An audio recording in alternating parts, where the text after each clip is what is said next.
এই দুনিয়ার কোনো বড় থেকে বড় ডাক্তার আজ এই ব্যক্তিকে সুস্থ করে তুলতে পারবেন না। আপনারা শুধু শুধু চেষ্টা করছেন স্যার। অপারেশন থিয়েটারের দরজায় দাঁড়িয়ে এই কথাটি যখন উচ্চৈস্বরে উচ্চারিত হল, তখন ভেতরে উপস্থিত সবার রক্ত যেন হিম হয়ে গেল। প্রধান চিকিৎসক অত্যন্ত রাগত স্বরে চিৎকার করে উঠলেন, কি বলছো তুমি হে ছোকরা? তোমার সাহস তো কম নয়। তুমি জানো কার সাথে কথা বলছো? সেই কিশোর অত্যন্ত শান্ত কিন্তু দৃঢ় কণ্ঠে উত্তর দিল, আমি ঠিকই বলছি স্যার। আপনারা যা করতে পারছেন না, আল্লাহর রহমতে আমি তা অনায়াসেই ঠিক করে দিতে পারি। ডাক্তার ব্যঙ্গ করে বললেন, যদি তোমার এই দাবি মিথ্যা প্রমাণিত হয়, যদি রোগী ঠিক না হয়? কিশোরটি বিন্দুমাত্র বিচলিত না হয়ে জানালো, তবে আমি খুশি মনে ফাঁসির মঞ্চে চড়তে তৈরি আছি। আমার বিশ্বাস আমাকে ধোঁকা দেবে না। ডাক্তার এবার ধমক দিয়ে বললেন, তুমি জানো ইনি কে? ইনি এই শহরের অত্যন্ত প্রতাপশালী ব্যক্তি, জনাব মেহরাব হোসেন চৌধুরী সাহেব। এর একটা আঙুলের ইশারায় পুরো প্রশাসন থরথর করে কাঁপে। ঠিক সেই মুহূর্তেই মেহরাব সাহেবের মেয়ে সুমাইয়া কান্নায় ভেঙে পড়ে বলল, আমি এই শহরের সবচেয়ে ক্ষমতাধর মানুষের কন্যা। তুমি যদি আমার বাবাকে মৃত্যুর মুখ থেকে ফিরিয়ে আনতে পারো, তবে আমি তোমাকে 1 কোটি টাকার হাদিয়া দেব। দয়া করে কিছু একটা করো। সবাই থামুন, কোনো কথা বলবেন না। অপারেশন থিয়েটারের ভেতরে হঠাৎ একজন প্রবীণ ও অভিজ্ঞ চিকিৎসকের গম্ভীর আওয়াজ প্রতিধ্বনিত হল এবং সাথে সাথে পুরো ঘরে যেন নিস্তব্ধতার চাদর বিছিয়ে গেল। মনিটরের যান্ত্রিক পর্দায় হৃৎস্পন্দনের রেখাটি আঁকাবাঁকা হওয়ার পরিবর্তে ধীরে ধীরে একটি সোজা লাইনে পরিণত হতে শুরু করেছিল। 55 বছর বয়সী দানবীর এবং কোটিপতি মেহরাব হোসেন চৌধুরী সাহেব হাসপাতালের বিছানায় নিথর হয়ে পড়েছিলেন। ওর পুরো শরীর একটি শুভ্র সাদা চাদরে ঢাকা ছিল। বুকের ওপর লাগানো ছিল আধুনিক সব জীবন রক্ষাকারী যন্ত্র, মুখে কৃত্রিম শ্বাস প্রশ্বাসের পাইপ। চোখগুলো অর্ধেক খোলা থাকলেও তাতে দুনিয়ার কোনো হুঁশ ছিল না। বাইরে আকাশ থেকে রোদের উজ্জ্বল আভা হাসপাতালের জানলার কাঁচ ভেদ করে ভেতরে আসছিল, কিন্তু সেই উজ্জ্বল আলোতেও কারুর মনে জীবনের কোনো আশা জাগছিল না। দেশের নামকরা সব বিশেষজ্ঞ চিকিৎসক সেই কক্ষে উপস্থিত ছিলেন, কার্ডিওলজি থেকে শুরু করে নিউরোসার্জারি পর্যন্ত। কিন্তু প্রত্যেকের মুখাবয়বে পরাজয়ের বিষণ্ণতা স্পষ্ট হয়ে উঠেছিল। Senior cardiologist doctor Ashfaq Ahmed সাহেব অত্যন্ত নিচু কিন্তু কঠোর স্বরে ঘোষণা করলেন, হার্টের প্রধান পাম্পটি পুরোপুরি বিকল হয়ে গেছে। মস্তিষ্কে অক্সিজেনের সরবরাহ প্রায় বন্ধের পথে। যদি এই মুহূর্তে আমরা কোনো অস্ত্রোপচার শুরু করি, তবে রোগী এই টেবিলের ওপরেই শেষ নিঃশ্বাস ত্যাগ করবেন। এই ভয়াবহ কথাটি শোনামাত্র দরজার বাইরে অপেক্ষারত প্রভাবশালী নেতা, সরকারি অফিসার এবং হাসপাতালের ম্যানেজমেন্টের সদস্যদের বুক ধড়ফড় করতে লাগল। মেহরাব চৌধুরী কোনো সাধারণ মানুষ ছিলেন না। তার একটিমাত্র দস্তখতে কোটি কোটি টাকার প্রকল্পের ভাগ্য নির্ধারিত হতো। অথচ আজ সেই ক্ষমতাধর মানুষটি মৃত্যুর কাছে হার মানছিলেন।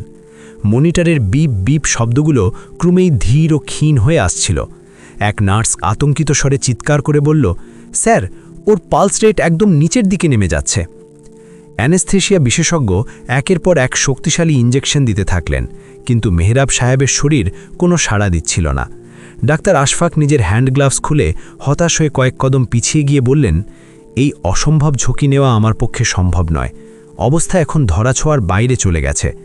ঠিক সেই মুহূর্তেই বাইরে দাঁড়িয়ে থাকা ম্যানেজিং ডিরেক্টর জনাব ফারুক সাহেবের কণ্ঠস্বর শোনা গেল, যদি এই লোকটির আজ কিছু হয়ে যায়, তবে শুধু একজন রোগী প্রাণ হারাবে না, বরং পুরো ব্যবস্থার উপর মানুষের ক্ষোভ নেমে আসবে।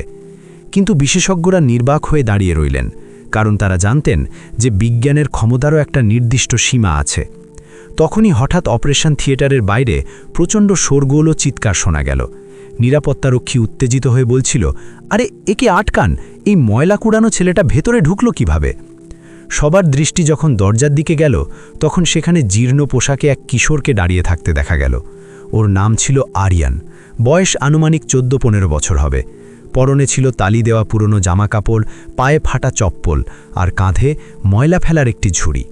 কিন্তু ওর চোখ দুটোতে ছিল এক অদ্ভুত স্থিরতা, যেন সে এখানে ভয় পেতে আসেনি, বরং জয় করতে এসেছে। উপস্থিত ডাক্তাররা প্রচণ্ড রেগে গিয়ে বললেন, এটা একটা হাই প্রোফাইল হাসপাতাল, কোনো ময়লার ভাগাড় নয়। একে এক্ষুনি ঘাড় ধরে বাইরে বের করে দাও।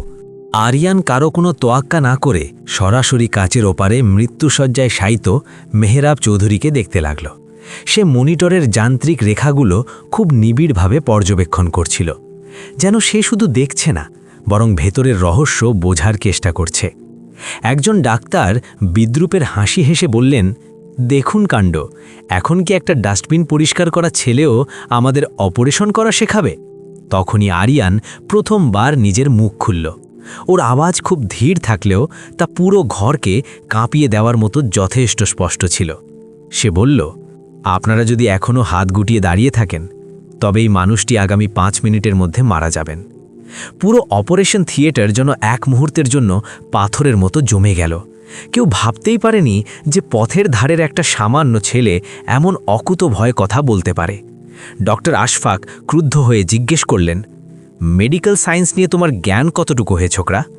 আরিয়ান বিন্দুমাত্র বিচলিত না হয়ে উত্তর দিল, আপনারা যা বইতে পড়েছেন, আমি হয়তো আল্লাহর রহমতে তার চেয়ে কিছুটা ভিন্ন অভিজ্ঞতা রাখি। এই কথা শুনে কিছু তরুণ ডাক্তার অবজ্ঞার হাসি হাসলেন, কিন্তু ঠিক তখনই মনিটরে এক প্রচণ্ড বিপত্তি সংকেত বেজে উঠল। নার্স আর্তনাদ করে উঠল, স্যার, হার্ট রেট পুরোপুরি ক্র্যাশ করছে। সবাই যখন আতঙ্কে বিছানার দিকে ছুটলেন, আরিয়ান দ্রুত সামনে এগিয়ে গিয়ে জোরালো গলায় বলল, আপনারা ভুল জায়গায় চিকিৎসা করছেন। সমস্যা হৃদযন্ত্রে নয়, সমস্যা লুকিয়ে আছে প্রধান স্নায়বিক সংযোগের ভেতর। এই অদ্ভুত দাবি শুনে নিউরোসার্জন ডক্টর আদনান থমকে দাঁড়ালেন। তিনি অবাক হয়ে জিজ্ঞেস করলেন, তুমি এত নিশ্চিতভাবে এই কথা কিভাবে বলছো? আরিয়ান তার ঝুড়িটি একপাশে রেখে শান্তভাবে বলল, কারণ যদি ওর হৃৎপিণ্ড পুরোপুরি অকেজো হয়ে যেত তবে উনি এতক্ষণে পরপারে চলে যেতেন, কিন্তু ওর ব্রেন বা মস্তিষ্ক এখনও শেষ মুহূর্তের এক তীব্র লড়াই চালিয়ে যাচ্ছে। কক্ষ জুড়ে এক গভীর নিস্তব্ধতা নেমে এলো। আরিয়ানের কথাগুলো কোনো তাত্ত্বিক কথা ছিল না, ছিল খাঁটি অভিজ্ঞতার ফসল। ম্যানেজিং ডিরেক্টর জনাব ফারুক সাহেব কাঁপা কাঁপা কণ্ঠে জিজ্ঞেস করলেন, তোমার আসল পরিচয় কি বাবা? আরিয়ান বিন্দুমাত্র আবেগ না দেখিয়ে বলল, দুনিয়া আমাকে শুধুই একজন ময়লা কুড়ানো জঞ্জাল বলেছেনে। এক ডাক্তার আবার ধমক দিয়ে বললেন, একে বের করো, ও অযথা সময় নষ্ট করছে। তখনই মেহেরাব সাহেবের আঙুলগুলো খুব সামান্য নড়ে উঠল। মনিটরে স্থির হয়ে যাওয়া রেখাটি হালকা কম্পন দিয়ে ওপরে ওঠার চেষ্টা করল। ডক্টর আশফাকের চেহারা ফ্যাকাশে হয়ে গেল। তিনি ফিসফিস করে বললেন, এটা কিভাবে সম্ভব? আরিয়ান আত্মবিশ্বাসের সাথে বলল, কারণ শরীর এখনও হার মানেনি। ম্যানেজিং ডিরেক্টর একবার মেহেরাব সাহেবের দিকে আর একবার আরিয়ানের দিকে তাকিয়ে দীর্ঘশ্বাস ফেলে বললেন, যদি এই মানুষটি মারা যায় তবে আমাদের সব শেষ হয়ে যাবে। আমাদের এই শেষ সুযোগটি নিতেই হবে। আরিয়ান অনুরোধ করল, আমাকে মাত্র 5টি মিনিট সময় দিন। আমি কোনো কাটাছেড়া করব না, শুধু একটি বিশেষ পরীক্ষা করব। ডক্টর আশফাক ভয়ার্ত গলায় বললেন, যদি কিছু হয়ে যায়? আরিয়ান মুচকি হেসে বলল, তবে ফাঁসি আমাকে দিয়ে দেবেন। অপারেশন থিয়েটারের ভেতরে সময় যেন থমকে গিয়েছিল। আরিয়ান মেহেরাব সাহেবের বেডের পাশে গিয়ে দাঁড়াল। সে প্রথমে ভেন্টিলেটরের বাতাসের প্রবাহ অনুভব করল, তারপর অত্যন্ত নিখুঁতভাবে ওর ঘাড়ের কাছে একটি বিশেষ স্নায়ুবিন্দু নিজের আঙুল দিয়ে আলতোভাবে স্পর্শ করল। আরিয়ানের চোখজোড়া বন্ধ ছিল, কিন্তু ওর মনঃসংযোগ ছিল অটুট। বাইরে দাঁড়ানো ম্যানেজিং ডিরেক্টরের কপালে ঘামের ফোঁটা জমছিল। আরিয়ান তখন শান্ত কণ্ঠে বলল, ঘরের আলো কিছুটা কমিয়ে দিন। ডাক্তাররা অবাক হয়ে প্রশ্ন করলেন, কেন? আরিয়ান উত্তর দিল, তীব্র আলোতে চোখের মনির সূক্ষ্ম প্রতিক্রিয়াগুলো ধরা যায় না। আলো যখন কমিয়ে দেওয়া হলো, আরিয়ান ওর চোখের মণিগুলো পরীক্ষা করল। তারপর হঠাৎ করেই ওর হাতের তালুর একটি নির্দিষ্ট স্থানে প্রচণ্ড জোরে চাপ প্রয়োগ করল। সাথে সাথেই মনিটরে এক চমৎকার পরিবর্তন দেখা গেল। নার্স আনন্দের আতিশয্যে চিৎকার করে উঠল, স্যার, ওর মস্তিষ্কে প্রাণের সঞ্চার লক্ষ্য করা যাচ্ছে। আরিয়ান তার ঝুড়ি থেকে এক খণ্ড রবারের মতো টুকরো বের করে মেহেরাব সাহেবের একটি নির্দিষ্ট বিন্দুতে খুব কৌশলে চাপ দিল। মনিটরের বিপ শব্দ তীব্র হল এবং হৃৎস্পন্দনের গ্রাফটি স্বাভাবিক হতে শুরু করল। ডাক্তার আশফাক পরীক্ষা করে বললেন, অবিশ্বাস্য, ওর হার্ট রেট তো স্টেবল হচ্ছে। আরিয়ান অত্যন্ত সহজভাবে ব্যাখ্যা করল যে সমস্যা হৃৎপিণ্ডে ছিল না, সমস্যা ছিল সেই স্নায়ুটিতে যা মস্তিষ্ক থেকে হৃৎপিণ্ডে সংকেত পৌঁছে দেয়। নিউরোসার্জন ডাক্তার আদনান উত্তেজিত হয়ে বললেন, এটা তো ভেগাস নার্ভের এরিয়া। ঠিক তখনই মেহেরাব চৌধুরীর ঠোঁট দুটো নড়ে উঠল এবং তার কণ্ঠ থেকে এক অস্ফুট আওয়াজ বের হল। নার্স আবেগে আপ্লুত হয়ে বললেন, স্যার, উনি কথা বলার চেষ্টা করছেন। কিন্তু আরিয়ান তখন শান্ত কণ্ঠে বলল, সবাই সতর্ক হন, আসল সত্য প্রকাশের সময় ঘনিয়ে আসছে। সে মেহেরাব সাহেবের মেডিকেল ফাইলটি চেয়ে নিল এবং একটি নির্দিষ্ট ইনজেকশনের নাম দেখিয়ে বলল, এই ওষুধটি ওনাকে পরিকল্পিতভাবে ভুল মাত্রায় দেওয়া হয়েছে। সাধারণ মানুষের জন্য এটি কার্যকর হলেও ওর স্নায়ুর সমস্যার কারণে এটি বিষের মতো কাজ করছে। ডাক্তারদের মুখের রং উড়ে গেল। মেহরাব চৌধুরী তখন ধীরে ধীরে চোখ খুললেন এবং ক্ষীণ কণ্ঠে বললেন, আরিয়ান, তুই এখনও এখানে? সবাই অবাক হয়ে মেহরাব সাহেবের দিকে তাকালো। আপনি এই ছেলেকে চেনেন? মেহরাব চৌধুরী অত্যন্ত কষ্টে মাথা নেড়ে বললেন, এর বাবা জনাব ইদ্রিস সাহেবের ফাইল আমার কাছেই ছিল। আরিয়ান জানতে পারল যে তার বাবা একজন সৎ অফিসার ছিলেন এবং মেহরাব চৌধুরী তার সেই সততার কথা জানতেন। মেহরাব চৌধুরী জবানবন্দি দিলেন যে তাকে হত্যার পরিকল্পনা করা হয়েছিল যাতে তিনি সত্য প্রকাশ করতে না পারেন। ষড়যন্ত্রের পেছনে থাকা প্রভাবশালী ব্যক্তিদের নাম ফাঁস হয়ে গেল। আরিয়ান হয়ে উঠল সেই লড়াইয়ের প্রধান সাক্ষী। কয়েক মাস পর আরিয়ানকে বড় স্কলারশিপ দেওয়া হলো এবং সে মেডিকেল কলেজে ভর্তি হওয়ার সুযোগ পেল। যেদিন আরিয়ান প্রথম সাদা অ্যাপ্রন পরে অপারেশন থিয়েটারের সামনে দাঁড়ালো, সে জানালার কাঁচের দিকে তাকিয়ে মনে মনে বলল, বাবা, আজ আমি আপনার অসম্পূর্ণ স্বপ্ন আর সততার জয় সুনিশ্চিত করেছি। বাইরে রোদের উজ্জ্বল আলো যেন আরিয়ানের নতুন জীবনের শুভ কামনা করছিল। সেই কিশোর আজকের চিকিৎসক। মেডিকেল কলেজের শেষ বর্ষের ছাত্র আরিয়ান আজ সে ইন্টার্ন চিকিৎসক হিসেবে সেই একই হাসপাতালে ডিউটি করছিল যেখানে কয়েক বছর আগে সে এক ময়লা কোড়ানো কিশোর হিসেবে মৃত্যুকে চ্যালেঞ্জ জানিয়েছিল। করিডোর দিয়ে যাওয়ার সময় হঠাৎ তার চোখ পড়ল সেই পুরনো অপারেশন থিয়েটার 1-এর দিকে। স্মৃতিগুলো এক পলকে চোখের সামনে ভেসে উঠল।